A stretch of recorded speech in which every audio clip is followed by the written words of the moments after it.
Hi there, Janet Fritz here for Galaxy Girl Creations. Welcome to my channel. Welcome to Series 17 of Christy's Beautiful Life 30 Days of Sketches. The sketch that I am using today is from Sarah Davies, and I believe this was actually from day 3. I missed that day and had this partially done, and so I am putting it up for you today. I'm also playing along with the Iron Crafter Challenge, and this month we have a recipe which includes stamps, embossing powder, and either a cut file or die cuts. I am going to use some die cuts because that was what worked best with my layout. I have no shortage of cut files, but the die cuts worked out better for this one. So I'm also using the Some Assemblage Required stitching template, which is awesome. I'm using the circular one, as you can see here, and it's got all kinds of holes and concentric circles, so you can do a whole bunch of circles. You can do one circle, you can do however you want. So I did not use all of the circles, I just used some of them because I have a die set, which you can see off to the right hand side, that I am going to be cutting. This is the Celtic Dream, Celtic Dream die set from Tonic Studios, and I am using the thinnest portions of it. It's got, I don't know, I think it's like 12 dies. It says right there on the packaging. That's so helpful. So I'm using all of these really narrow parts, but they're really hard to get out of the dies. So I went back and recut them with some parchment paper in them. So the die, the parchment paper, and then my cardstock, they were still hard to get out. I was able to do it, but they were still hard to get out. And so they don't really hold their shape as a circle very well. So I'm going to do my best to align them with the circles from my stitching. I did not make you sit and watch all of the stitching because it took me quite a bit of time over a couple of days, because, I mean, it didn't take me 2 days to stitch that nonstop, but I just did a little bit here and a little bit there between other projects or other activities I had going on. So you didn't get to see that portion, but I just did a regular basic backstitch, and yeah, it just kept it very simple. And as you can see here, I'm not going to get my circles perfectly aligned. I'm not too worried about the left hand side because the photo is going to cover it, even though it's oblong and wonky. But the right hand side is really, I'm kind of trying to follow the gap between the stitching so that it is even between the stitching and the cut files, and so, or the dies, the die cuts.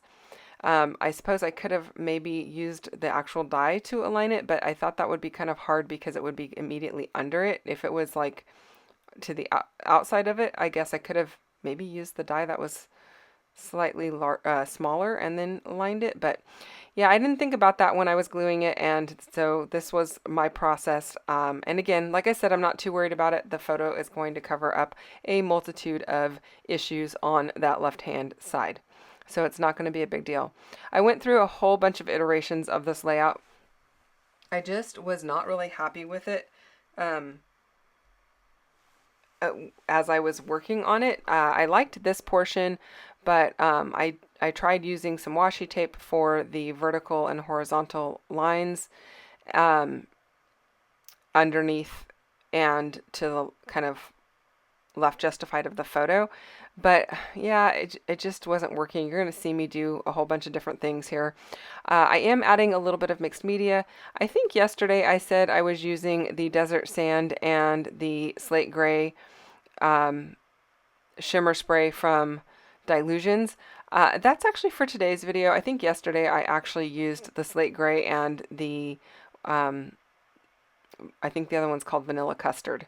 So if you watched yesterday's and you were looking for that color, it was, I think, vanilla custard instead of the desert sand. So anyway, I kind of did those in an L shape across my layout because it's going to create that shelf or the corner that the photo is going to sit in. And then I am trimming a little bit off of the outsides of my black paper there so that I can mount it onto some white paper. And I'm liking how that's looking. I did consider coloring coloring the white circles on my page to be a little bit more creamy, but at the end of the day, I decided to leave it because the border of my photo is white and there's a lot of white in the photo. I did actually like this washi tape. I didn't really have any problems with it, but I didn't wasn't too, I don't know, I didn't feel like it was spectacular along the bottom of my photo either. And if you remember, I still need to get some stamping and embossing powder on this layout. So yeah, I tried also doing a little embossing over the washi tape, and that really didn't do anything for me. I was not excited about that. So I'm going to pull all of that washi tape off and start again. But first I'm going to stamp it. I'm going to put the embossing powder on it and give it a try and see what it looks like, because, you know, I thought I got this far, I might as well give it a try and see. But I will tell you that if you warm up that washi tape, it really, and you've stamped on it, like you've really pressed on it, it doesn't really want to come off very well. So I don't get it off of my layout cleanly. You're going to see that as well. But I think I do a good job of hiding the little issues that I had with my embossing powder. So as you can see here, I am using that same stamp. That is an Art by Marlene stamp. And I will try to put I'll put the name of it down below. I don't know if I have a link available for that one, but I'll put the name of it in case you want to go and search it out somewhere. I'm sure that somebody has it available. But you can see here I did pull up a little bit of the black paper, and I feel like my black paper is getting really kind of like, I don't know, a little wrinkled and not so pretty. But by the time I'm all done, it actually looks fine. So I went to stamping directly on my black background, and I am using this embossing powder. It is from, you know, I'm going to hold it up in a bit, so I'm not even going to try and remember who it's from, but it's probably one that I got at Expo many years ago, because I haven't bought embossing powder in, I can't even tell you how long. So I have actually 2 stamps here that I'm using from that same stamp set, and I'm kind of staggering them back and forth across underneath where the photo is going to be. And because I was not smart enough to pull out my powder tool, and I think if I had pulled out my powder tool, the white powder would have probably not done a really great job on the black. It would have probably shown on the black. So I am just using my paintbrush to wipe off any excess embossing powder before I heat it up. And you're not getting to see me heat it up because my heat gun is plugged in just like, I don't know, maybe a foot too far away for me to get it on film. So I actually just hold it over my trash can and do it, because that way if there's any excess powder or whatever that gets blown around, it blows into my trash can, and then I don't have to worry about cleaning a bunch of embossing powder off of my desk.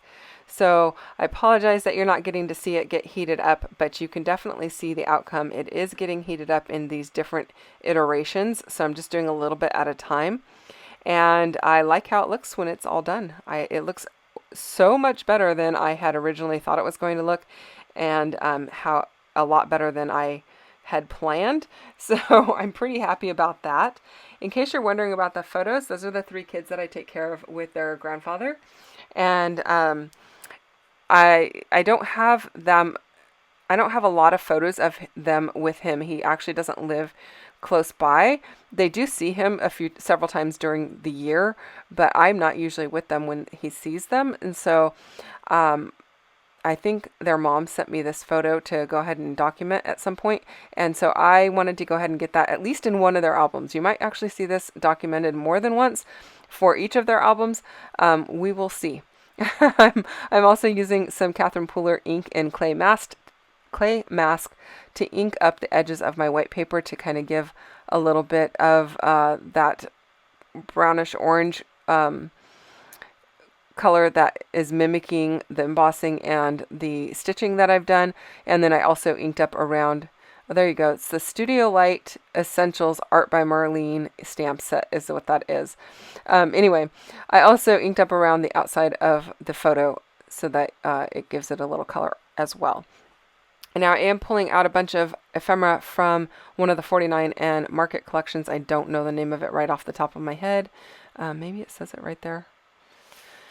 Yeah, I don't know. Did I even hold it up? I don't know. I have a whole bunch. Oh, it's called the Meadow Tag Set is what I'm using. And then I am also using ephemera from one of the other sets. I I can't remember the name of it. I apologize, you guys. It's late at night and I'm really quite tired. So anyway, I'm inking up the edges of the ephemera bits so that they have a little bit of black on them. I'm liking how that's looking. I really like this particular ephemera set with this photo and the colors I've got going on here. I really actually do need to go and invest in a little bit more of the embroidery floss, because I have a lot of it, but I have a lot of it in really bright colors. I don't have a lot of like jewel tones and earthy tones, and I certainly did not have enough to do all of those circles in one shade. So I used a variegated, and then I used some of the solids that matched the variegated to complete it. So I definitely need to invest in a little bit of that. And then I have a little bit of this grayish silver rickrack, and I'm using some of the Stampin' Up! Linen thread to tie it off to the top of this little circular piece that says "Just So Great." That's going to be my title. I'm keeping it really simple. I know in the sketch it has the title around the circle, but I decided not to go with that. I'm just going to go with it down here. I really like that. I think it's a little bit, it's simple, and there's already a lot going on this layout, so I didn't want to you know, add even more to it. I did feel like it was a little bit unbalanced in that there's so much going on the left hand side and not much on the right. So I added a little bit of stitching in this upper right hand corner. And then I am going to add a little stitching in several of the other places around the photos or the embellishment areas. But I'm going to just do a little X stitching, like it's going to just be a little X mark to hold things in. And then in this corner, I'm using this kind of peachy color thread, which is one of the colors I used in the circles. And then the other ones, the other areas, it's going to be a gray thread, which I also used in the circles, but it's going to be a lot less visible. It's going to be very subtle because it's gray. It kind of blends into the ephemera. So I like the way that looks, and I'm pretty happy with it. While I go ahead and finish off these the stitching portions of it, I'll remind you there are a bunch of people playing along with 30 days of sketches. They may not be doing this sketch today because, again, this is from day 3. So you're going to see different sketches for today if you go and check out the playlist. But the playlist does actually include all of the days, so you can scroll down back to day 3 and find those if you want to see more using this particular sketch. And there are a bunch of people playing along with the Iron Crafter challenge over at the Paper Snob Facebook group. So you can check that out as well. It will be a playlist down below and Instagram links down below, so you can go and see how people have used their stamps, embossing powder, and either cut files or die cuts. So thank you to Sarah for hosting that, and Christy for hosting 30 days of sketches. And thank you guys for watching my video today. I really do appreciate it, and I hope that you enjoy it. I am going to go back and add some epoxy. I think they call them wishing baubles or something like that from 49 and Market. It's basically epoxy that is popped up onto some foam dots. So I'm going to add some of that in the peachy color that I've got going on this layout. It's just going to add some final details and add just a little bit of pop more of color. I'm adding a little bit, there's some little hearts in this collection, and so I'm going to add that as well. And these are older. I don't know what collection they're from. I think they're from one of the solids, like they come out with a collection that's all the peachy colors, peachy kind of clay terracotta colors.